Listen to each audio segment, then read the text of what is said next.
El cuento clásico de la marioneta de madera es reinventada por Guillermo del Toro a través de una animación stop motion y en una versión más oscura y a su vez más realista. Pero llegar a este punto no fue nada fácil, pues el proyecto llevaba casi 15 años en desarrollo.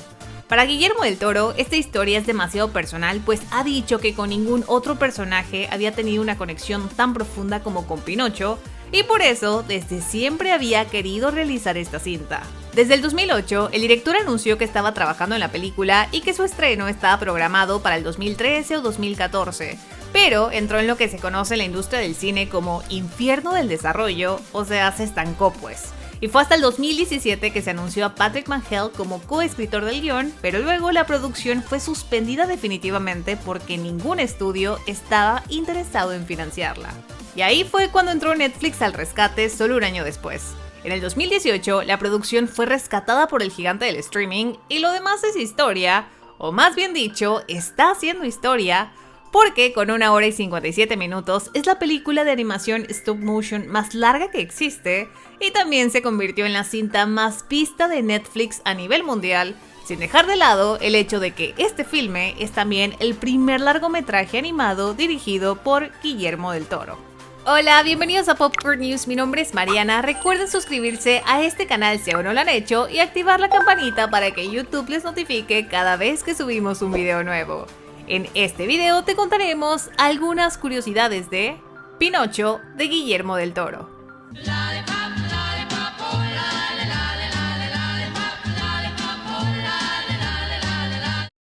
Aunque la historia de Pinocho ha sido popularizada por Disney, la realidad es que su origen viene de una novela italiana llamada Las aventuras de Pinocho, escrita por Carlo Collodi en 1883, y es precisamente este cuento infantil al que se apega la película de Guillermo del Toro y no la versión endulzada de Disney.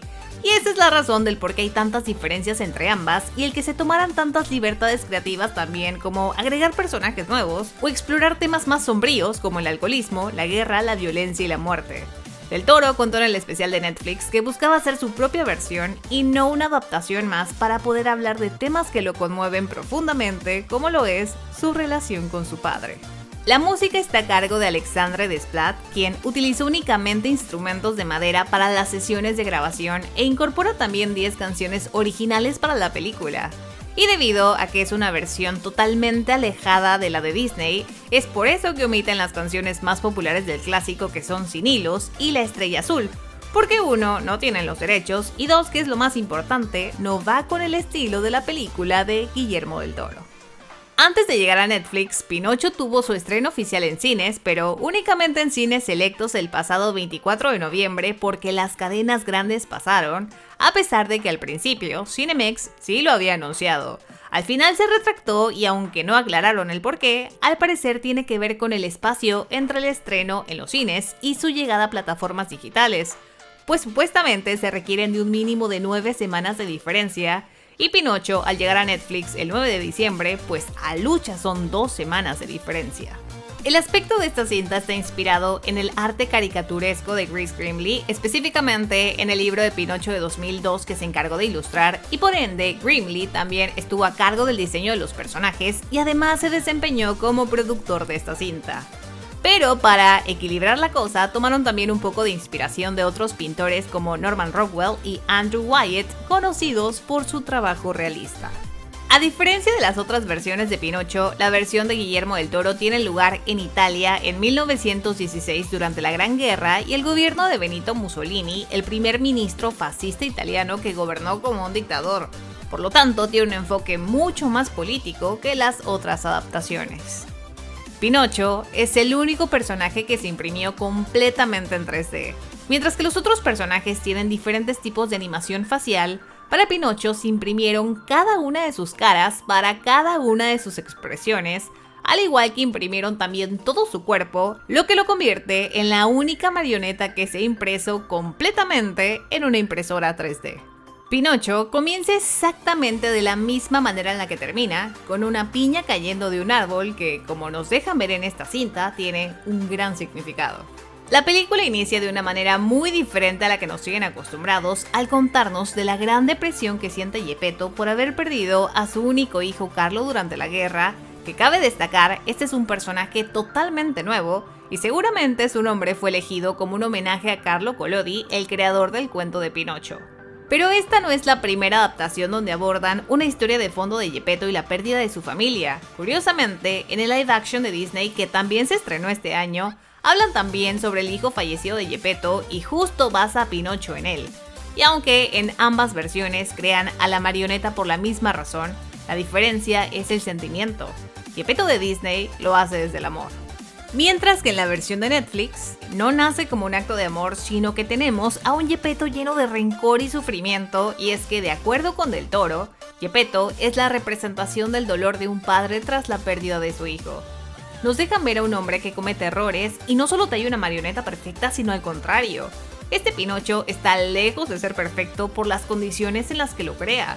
Si observamos, al inicio quiso esmerarse en hacer bien ciertos detalles como su cabello, que eso se ve perfectamente en la parte de adelante, pero en la parte trasera simplemente lo dejó así porque estaba demasiado alcoholizado como para terminarlo bien. De hecho, las tomas que nos muestran mientras Geppetto lo está creando bien podrían pasar por una escena de horror tipo Frankenstein porque Guillermo así lo visualizó, como Frankenstein, una criatura terminada a medias. Aunque el grillo sigue teniendo la misma función que el clásico de Disney, que es narrar la historia y servir como conciencia de Pinocho, la diferencia surge en el nombre. Aquí no se llama Pepe Grillo, sino Sebastián J. Grillo, porque el director buscaba un nombre mucho más sofisticado, ya que se trata de un escritor que viaja por el mundo y no un grillo vagabundo como el de Disney. Y aunque no lo aclaran, tal vez la J sea por Jiminy, que es el nombre de Pepe Grillo en el idioma original. Otra cosa distinta es que este grillo no acepta tan fácilmente la tarea que le impone el hada, sino que únicamente lo hace cuando sabe que será recompensado y lo acepta pensando en la posibilidad de publicar su libro y conseguir fama y fortuna. El retrato que Sebastián J. Grillo cuelga cuando recién se muda al árbol es del filósofo alemán Arthur Schopenhauer, considerado el máximo representante del pesimismo filosófico, quien aseguraba que la vida es sufrimiento, lo que va muy adecuado con la idea de esta película. Una de las diferencias más grandes entre las distintas adaptaciones es que básicamente todas tratan sobre una analogía del bien y el mal, en ser un niño bueno y obedecer ciegamente, mientras que esta película trata de lo contrario y muestra a la desobediencia como una virtud, pues es un factor para que Pinocho aprenda a ser como un humano, pero es algo que surge únicamente a partir de la experiencia, de abrazar sus defectos y el camino por ser el mismo, porque como verán, al final aprendió a ser como un humano sin la necesidad de convertirse en uno precisamente. La versión de Disney nos tiene acostumbrados a un hada azul casi angelical, mientras que Pinocho de Guillermo del Toro la presenta como un ser sobrenatural que se apiada de Geppetto y le da vida a Pinocho para que le haga compañía. Gracias a la historia de Pinocho, hemos asociado las narices largas con las mentiras, y tal vez por esa razón la nariz del conde Volpe es tan larga, porque como vemos es un hombre sin escrúpulos que no le importa mentir las veces que sea para conseguir lo que quiere. Y ya que mencionamos al malvado conde Volpe, a pesar de ser un personaje completamente nuevo en esta historia, en realidad es una fusión entre Honrado Juan, Gideon y Mangiafoco, el villano de la historia original de Pinocho, que en la versión de Disney vendría siendo Stromboli pues. Aunque la verdad, físicamente es demasiado parecido a Honrado Juan. Si observamos con detenimiento, el cabello del conde asemeja unas orejas de zorro, su bastón tiene la cabeza de un zorro como decoración, el color de su abrigo es como el de un zorro, de hecho el peluche de su abrigo recuerda a estas estolas hechas de piel de zorro y por si fuera poco, Volpe en italiano significa zorro. Pero no se suponía que el conde Volpe fuera el villano original, de hecho inicialmente era un personaje secundario que su única misión era atraer a Pinocho al carnaval y en realidad el villano principal era Mangiafoco, de quien crearon un arte conceptual y toda la cosa. Pero resulta que Guillermo del Toro cambió de parecer a mitad de la producción porque lo sintió muy cliché y en cambio encontraba al conde mucho más interesante. Por eso fue que lo ascendió a villano principal. Aún así, para no desaprovechar el trabajo que ya habían hecho con Mangiafoco, este personaje tiene un cameo en más de una escena y se le puede ver como uno de los personajes secundarios del carnaval. Pero el conde Volpe no es el único villano de esta historia, también tenemos a otros dos personajes nuevos.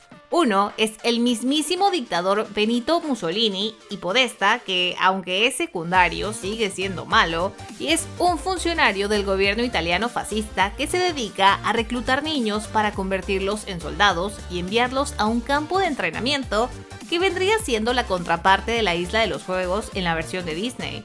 De hecho, Podesta termina realizando la función del cochero, una escena que aunque fue reemplazada por algo más realista, también la convierte en algo aún más aterradora. Si miramos bien, una de las primeras escenas del campo de entrenamiento nos deja ver a niños trepando por cuerdas que me recuerda mucho a la escena de cuando Pinocho llega a la Isla de los Juegos y ve a niños trepados en los techos. La única diferencia es que en este lugar no hay orden. Los niños se portan tremendamente mal y se convierten en burros, mientras que en la versión de Del Toro es todo lo contrario. No hay diversión, deben portarse bien y obedecer en todo lo que se les dice. Otro guiño a la versión de Disney es que cuando están bombardeando el campo de entrenamiento y les están poniendo máscaras antigas a los niños, las máscaras recuerdan a los rostros de los niños que se estiran antes de convertirse en burros. Y aunque los niños no terminan transformándose al final en burros, la realidad es que con el bombardeo su final es incierto. Candlewick es otro personaje nuevo también que viene siendo la contraparte de Polilla, solo que son muy distintos. La desobediencia de Polilla viene de la rebeldía de hacer y deshacer lo que quiere en la Isla de los Juegos, mientras que la de Candlewick, cuando se niega a dispararle a Pinocho, viene desde la empatía y por ende se convierte en una cualidad muy noble. Por eso es que el tema de la desobediencia está tan justificado en esta cinta. A lo largo de la película se pueden encontrar referencias y elementos que evocan a películas antiguas de Guillermo del Toro. Por ejemplo, el lanzamiento de la bomba a la iglesia tiene justo el mismo encuadre de la escena del espinazo del diablo, que incluso pareciera que estamos viendo exactamente la misma escena. La ventana del taller de Geppetto es similar a la de la forma del agua. Los vitrales de la iglesia tienen la imagen del fauno y el hombre pálido del laberinto del fauno. De hecho, tal vez por los cuernos, el diseño de la muerte es parecido al del fauno. Y el carnaval del conde recuerda al de la película de El callejón de las almas perdidas. Pinocho, utilizando su nariz para poder escapar de la bestia marina a través de frases hirientes a Geppetto, viene de live action de 1996, Las aventuras de Pinocho, donde la marioneta le dice a su padre que lo odia y otras cosas feas para que la nariz le crezca lo suficiente y así puedan salir de ahí.